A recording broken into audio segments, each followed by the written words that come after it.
Good morning student. अगर आप कक्षा 12 में पढ़ते हैं तो आप इस चैनल को जो है कि सब्सक्राइब कर सकते हैं, क्योंकि ये कक्षा 12 सामान्य आधारिक विषय का पेपर है और ये व्यावसायिक वालों का है। ठीक, तो कक्षा 12 सामान्य आधारिक विषय है और इसका जो है कि समय जो है कि 3 घंटा 15 मिनट जो है कि निर्धारित है और पूर्णांक इसका 100 का यानी 100 का पूर्णांक है। तो यहाँ पर जैसा कि आप सब देख सकते हैं कि ये सब वही सब दिया है जो हर साल देता रहता है सभी पेपरों में, और यहाँ पे निर्देश दिया है सभी प्रश्न करना अनिवार्य है। तो पहला, प्रत्येक प्रश्न के निर्धारित अंक उसके सम्मुख अंकित है। ठीक, और तीसरा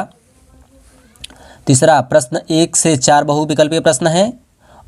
प्रश्न 5 से 8 तक अति लघु उत्तरीय हैं जिनका प्रत्येक उत्तर जो है कि 25 शब्दों के अंतर्गत लिखना है, यानी हर एक जो कि अति लघु उत्तरीय प्रश्न जो कि 25 शब्दों में आपको लिखना है। प्रश्न संख्या 9 से 20 तक लघु उत्तरीय प्रश्न है, जिनका प्रत्येक उत्तर आपको जो है कि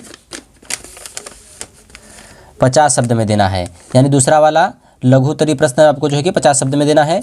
और प्रश्न संख्या 21 से 24 तक विस्तृत उत्तरीय प्रश्न, जिनका प्रत्येक उत्तर जो है कि 150 यानी 150 प्रश्न के में लिखना है, यानी 150 शब्द में जो है कि लिखना है। तो ये देखिए शब्द कितना बनना चाहिए, मतलब यहाँ से लेकर यहाँ तक ये अंतर्गत जो ऐसे लिखा है ना, तो ये एक शब्द बनता है।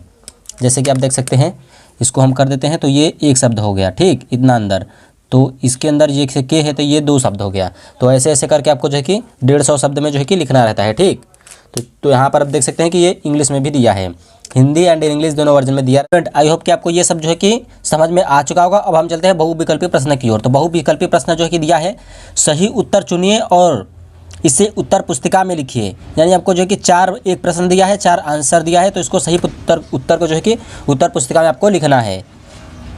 तो प्रबंध का सिद्धांत किसके प्रतिपादक किया गया, किसने मतलब प्रतिपादित किया, तो ये आपको जो है कि बताना है। तो ये हेनरी फेलो ने किया, तो इसका वाला ये वाला ऑप्शन जो है कि सही है। दूसरा पर्यावरणीय कार्य करता है, यानी पर्यावरणीय कार्य है, तो यानी प्रदूषण नियंत्रण करना, जनसंख्या नियंत्रण करना, रोजगार पैदा करना, और इसमें से कोई नहीं। तो आप ये प्रदूषण, पर्यावरण का कार्य प्रदूषण करता है, तो ये आप ऐसे जो कि समझ सकते हैं। तो प्रश्न नंबर 3, तलपट बनाने का उद्देश्य क्या है, यानी तलपट बनाने का क्या उद्देश्य है। तो तलपट बनाने का उद्देश्य आपको वो बताना है।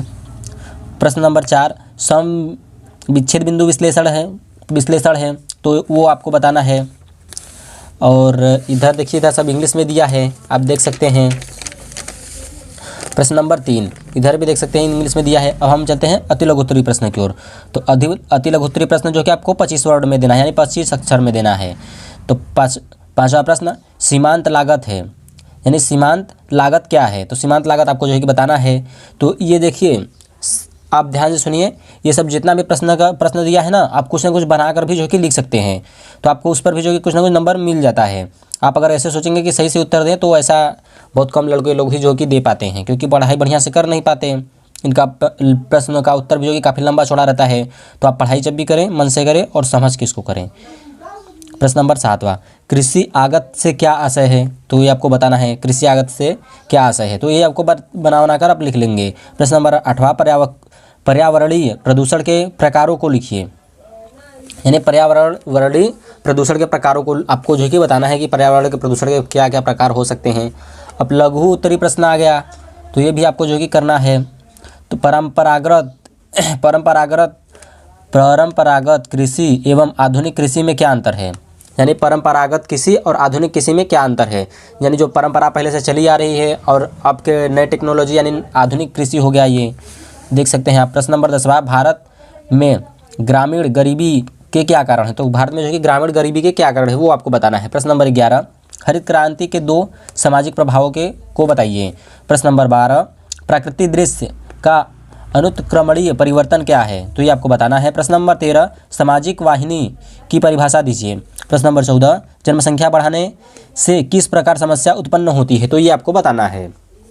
तो स्टूडेंट, अगर आपको हल सही चाहिए होता है तो आप हमसे जो है कि कमेंट कीजिए, मैं इस पर जो है कि बहुत बढ़िया से एक वीडियो बना दूंगा हल सहित, जिससे कि आप लोग जो है कि तैयारी कर सकते हैं। प्रश्न नंबर 15वां, भारतीय उद्योग विकास बैंक के मुख्य कार्यों का वर्णन कीजिए। ठीक, और प्रश्न नंबर 16, आर्थिक अवसरों को योजना क्या है, यानी आर्थिक अवसरों को योजना क्या है, तो ये आपको बताना है। प्रश्न नंबर 17वां, परियोजना प्रतिवेदन से क्या आशय है, ये आपको बताना है। सम विच्छेद विश्लेषण क्या है, ये आपको बताना है। प्रश्न नंबर 19 उत्पाद विश्लेषण क्या है, ये भी आपको बताना है। प्रश्न नंबर 20 औद्योगिक संबंध से आप क्या समझते हैं, यानी औद्योगिक संबंध से आप क्या समझते हैं, ये भी आपको बताना है। अब आ जाता है हमारा विस्तृत उत्तरीय प्रश्न, यानी 150 शब्दों में आपको जो है कि देना है। तो आप जो है कि इसको जो है कि मन से लिखिएगा और बढ़िया से लिखिएगा, ठीक। तो प्रश्न नंबर 21 उद्योग की स्थापना के लिए किन किन आधारभूत संरचनात्मक सुविधाओं की आवश्यकता होती है, वर्णन कीजिए। तो आपको ये जो कि वर्णन करना है उद्योग की संस्थापना और आधारभूत में क्या क्या रचनाएं होती हैं, ये सब क्या होता है आपको बताना है। तो आप बना सना कर लिख लेंगे। प्रश्न नंबर 22 समन्वित ग्रामीण यानी समन्वित ग्रामीण विकास कार्यक्रम से आप क्या समझते हैं।